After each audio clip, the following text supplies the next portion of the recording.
चीन में कुछ ऐसा हो रहा है जो पूरी दुनिया के लिए बड़ा खतरा बन सकता है। चीन के अंदर से जिस तरह की खबरें आ रही हैं, उससे साफ लग रहा है कि शी जिनपिंग के खिलाफ बगावत हो रही है। ये बगावत कहीं शी जिनपिंग को ना डुबो दे और कहीं शी जिनपिंग खुद को बचाने के चक्कर में पूरी दुनिया को ही ना डुबो दें। खतरा बड़ा है और कई देश परेशान और बेचैन।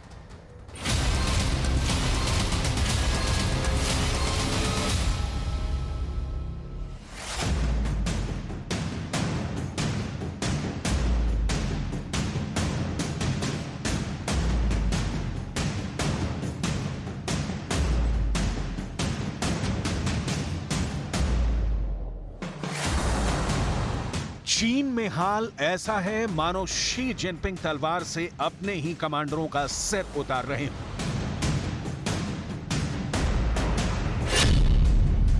शी जिनपिंग का शिकार नंबर 1 चीन की सेना के रॉकेट फोर्स के हेड।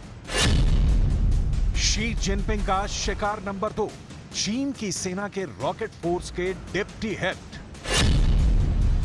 शी जिनपिंग का शिकार नंबर 3 चीन के विदेश मंत्री। शी जिनपिंग का शिकार नंबर 4 चीन के रक्षा मंत्री। और शी जिनपिंग के शिकार नंबर 5 चीन के रॉकेट फोर्स के मुख्य कमांडर। शी जिनपिंग आखिर शिकार पर शिकार क्यों कर रहे हैं? आखिर क्यों शी जिनपिंग के मंत्री ही गायब हो रहे हैं? आखिर शी जिनपिंग का कहर अपनी ही सेना पर क्यों टूट रहा है? क्या चीन में शी जिनपिंग के खिलाफ हुई है बगावत? आज हम चीन के हालात का पूरा जायजा लेंगे और विश्लेषण करेंगे कि क्या शी जिनपिंग की कुर्सी हिल रही है और क्या इसकी वजह है शी जिनपिंग के राज में चीन की डूबती अर्थव्यवस्था। किस तरह से चीन डूब रहा है और कैसे 2024 आते आते चीन का सूरज डूबने वाला है, आपको सब कुछ बताने वाले हैं। लेकिन सबसे पहले हम ये समझेंगे कि आखिर चीन की सेना का ढांचा क्या है और क्यों शी जिनपिंग को तख्ता पलट का डर सता रहा है।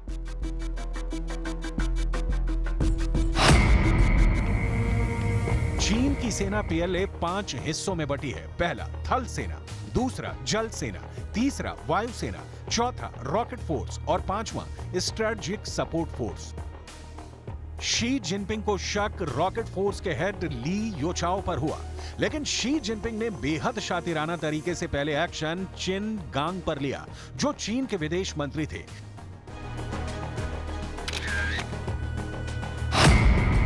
विदेश मंत्री होने के नाते चिन गांग के दुनिया के साथ उनके रिश्ते थे और इसीलिए सबसे पहले शी जिनपिंग ने विदेश मंत्री को ही बर्खास्त किया। न सिर्फ बर्खास्त किया बल्कि उन्हें गायब भी करा दिया और 25 जून के बाद से उनका पता नहीं चला।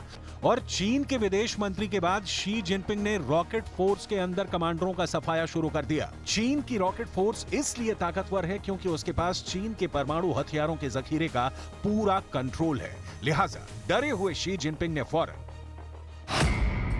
सबसे पहले रॉकेट फोर्स के हेड ली योचाओ को हटाया।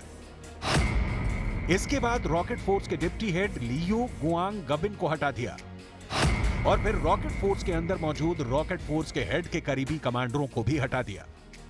शी जिनपिंग ने ऐसे ताबड़तोड़ एक्शन लिए कि चीन की सेना के अंदर ही हड़कंप मच गया। आशंका है कि अचानक शी जिनपिंग ने जो एक्शन लिया उससे सेना की हालत बिगड़ी, सेना में गुस्सा और बगावत फैली और शायद यही संदेश जब चीन के मौजूदा रक्षा मंत्री ने शी जिनपिंग तक पहुंचाया तो शी जिनपिंग ने रक्षा मंत्री को ही हटा दिया और ना सिर्फ हटाया यानी बर्खास्त किया बल्कि गायब भी कर दिया। अब तक चीन के रक्षा मंत्री का कुछ पता नहीं है, लेकिन जिनपिंग के इस पैतरे से हालात और ज्यादा बिगड़ गए क्योंकि चीन के रक्षा मंत्री ली शांगफू चीन की जनता के बीच काफी लोकप्रिय हैं और उसकी वजह भी है। ली शांगफू की छवि चीन के अंदर एक देशभक्त की थी। ली शांगफू का पूरा परिवार पीढ़ियों से चीन की आर्मी में सेवा कर चुका था। ली शांगफू के पिता रेड आर्मी में रह चुके थे और ली शांगफू के पिता ने 1937 में जापान के खिलाफ जंग भी लड़ी थी।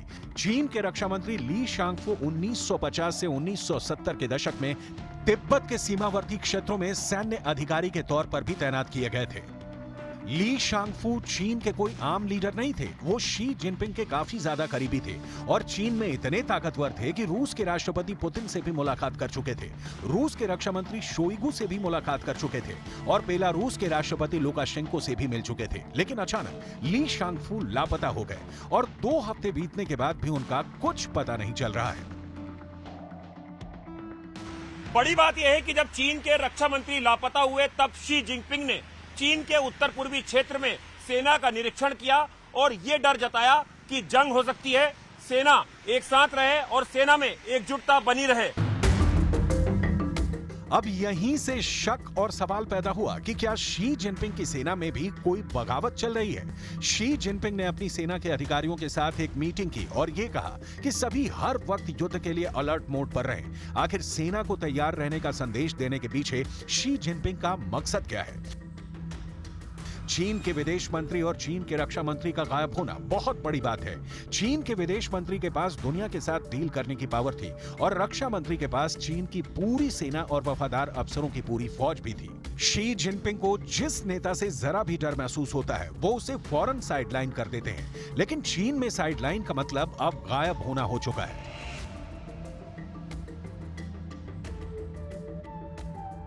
चीन के रक्षा फोर्स के हेड से जिनपिंग की नाराजगी की वजह क्या है, इसके कई मायने निकाले जा रहे हैं। एक दावा यह भी किया जा रहा है कि नैन्सी पॉलिसी के ताइवान दौरे से चीन बेचैन है और उसके बाद चीन ने अमेरिका और ताइवान को धमकी देते हुए कहा है कि वो पहले से इस दौरे का विरोध कर रहा था। लेकिन जब पेलोसी ताइवान आई तो इसके नतीजे में चीन ने ताइवान को घेरकर मिलिट्री ड्रिल की थी, ताइवान की तरफ कुछ मिसाइल छोड़ी, इशारा किया कि अगर ऐसा दोबारा हुआ तो बुरा परिणाम भुगतना पड़ेगा।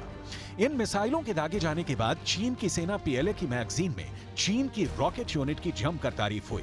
रॉकेट यूनिट की तारीफ करते हुए लिखा गया कि चीन की रॉकेट यूनिट किसी भी स्थिति में हमला करने के लिए अहम भूमिका निभा सकती है। यूनिट के पास तेज और शक्तिशाली मिसाइलें हैं। ये यूनिट जोखिमों और चुनौतियों से लड़ने के लिए तत्पर रहती है।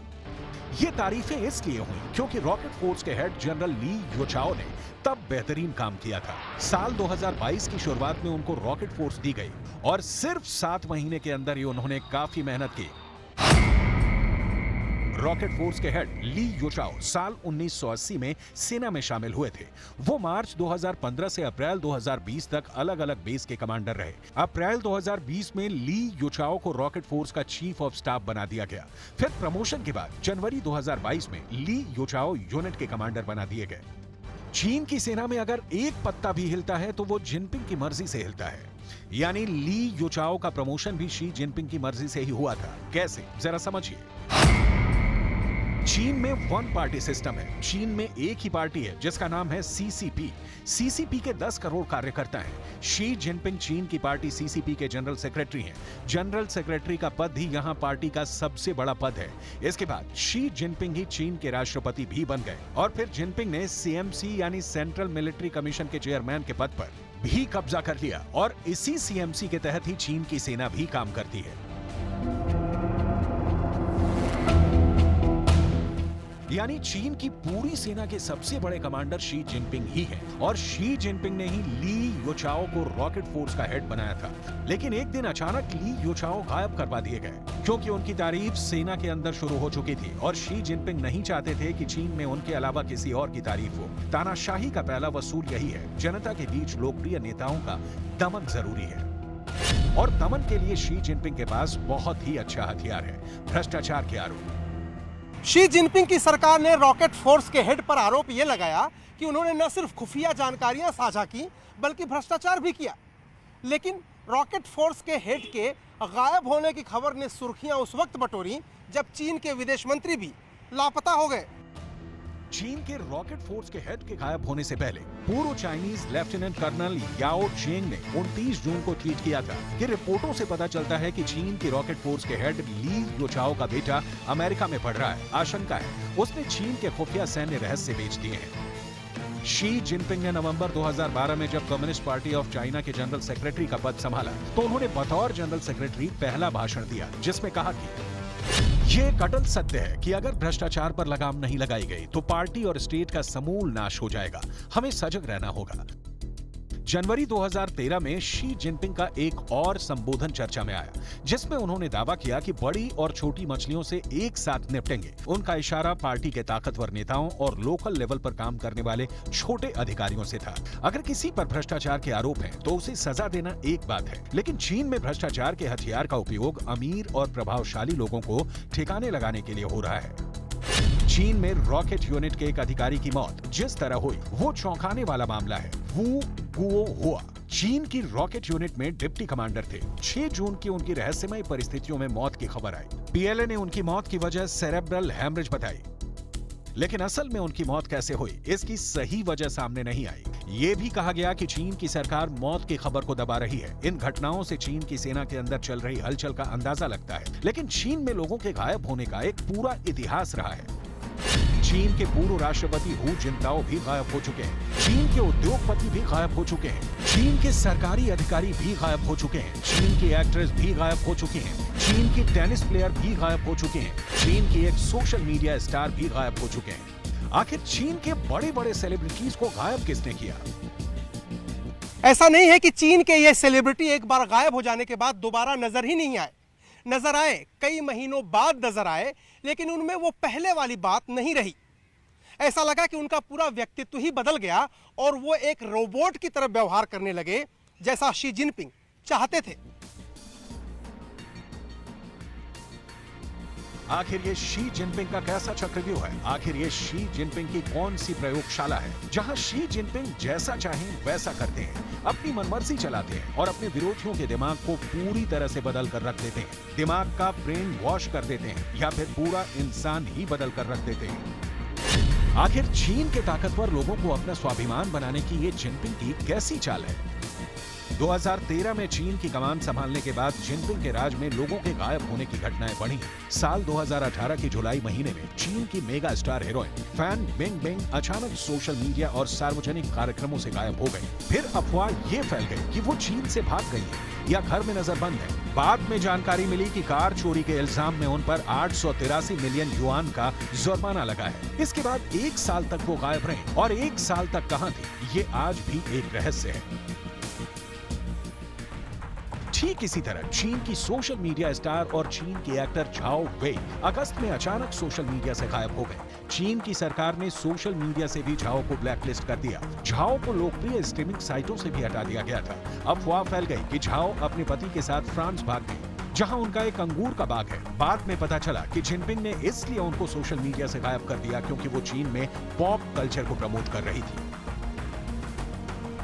अचानक गायब होने का सबसे बड़ा केस हू जिनताओ का था, जो चीन के राष्ट्रपति भी रह चुके हैं। हू जिनताओ चाइनीज कम्युनिस्ट पार्टी महासचिव के रूप में भी काम कर चुके थे, जो बेहद शक्तिशाली पद है। लेकिन अक्टूबर में एक राजनीतिक कार्यक्रम में हू जिनताओ को अचानक कार्यक्रम से बाहर निकाला गया और इसकी वीडियो रिकॉर्डिंग भी नहीं करने दी गई। आधिकारिक रूप से सिर्फ यही बताया गया कि हू जिनताओ अचानक बीमार पड़ गए, लेकिन असल कारण कुछ और था। बाद में पता चला कि शी जिनपिंग के उनके साथ मतभेद चल रहे हैं। दावा यह भी किया गया कि हू जिनताओ बगावत प्लानिंग कर रहे थे। चीन की एक टेनिस स्टार पेंग शुआई के गायब होने का मामला तो बहुत ही दिलचस्प है। इस टेनिस स्टार ने चीन के पूर्व उप प्रधानमंत्री झांग गुओली पर यौन शोषण का आरोप लगाया और इसके फौरन बाद वो गायब हो गई। 35 साल की टेनिस खिलाड़ी पेंग चीन के सबसे बड़े खेल सितारों में से एक है। ठीक इसी तरह जैक मा भी अचानक चीन के अंदर 3 महीनों के लिए गायब हो चुके हैं। चीन के सबसे सफल और जाने माने अरबपतियों में से एक जैक मा ने चीन के आर्थिक नीतियों की आलोचना की थी, जिसके बाद जैक मा का सितारा टूट गया। दरअसल ये शी जिनपिंग की स्ट्रेटजी रही है कि अपनी पार्टी के बड़े बड़े नेताओं को जिनपिंग ने ऐसे ही निपटाया है। जिनपिंग का पहला निशाना बने चाओ योन कांग। चाओ सीसीपी के पोलिट ब्यूरो के सदस्य थे और नेशनल सिक्योरिटी चीफ के तौर पर काम कर रहे थे। पोलिट ब्यूरो में कम्युनिस्ट पार्टी के सबसे दिग्गज नेताओं को रखा जाता है। 2013 में एक दिन उन्हें पार्टी के बाहर निकाल दिया गया, फिर उनके ऊपर जांच बिठाई गई, फिर बंद दरवाजे के अंदर मुकदमा चला। जून 2015 में अदालत ने चाओ को जीवन भर के लिए जेल भेज दिया। उनकी और उनके परिवार की संपत्ति जब्त कर ली गई। पार्टी के जिन अधिकारियों पर उनका प्रभाव था, उनके ऊपर भी कार्रवाई हुई। चाओ योनकांग आज भी जेल में है। चीन की गिरती अर्थव्यवस्था ने भी जिनपिंग को मुसीबत में डाल रखा है। चीन की आर्थिक स्थिति काफी बदहाल चल रही है। ऐसे में शी जिनपिंग नहीं चाहते कि जनता के बीच में कोई बगावत फैले। चीन की दूसरी सबसे बड़ी रियल एस्टेट कंपनी एवरग्रांड ने न्यूयॉर्क की एक अदालत में अर्जी दी है कि वो अब दिवालिया हो चुकी है। पिछले 6 महीने में चीन के एवरग्रांड ग्रुप के 37,000 करोड़ रुपए स्वाहा हो चुके हैं। 2 साल में ये कंपनी 6 लाख करोड़ रुपए डूब चुकी है। चीन की इस कंपनी पर लगभग 30,000 करोड़ रुपए का कर्ज है। चीन की आर्थिक स्थिति का बिगड़ना, चीन में सेना के बड़े कमांडरों का गायब होना, चीन के विदेश मंत्री और रक्षा मंत्री का गायब हो जाना, इन घटनाओं से साफ लगता है कि ये जिनपिंग का अपनी सत्ता बचाने का फॉर्मूला है।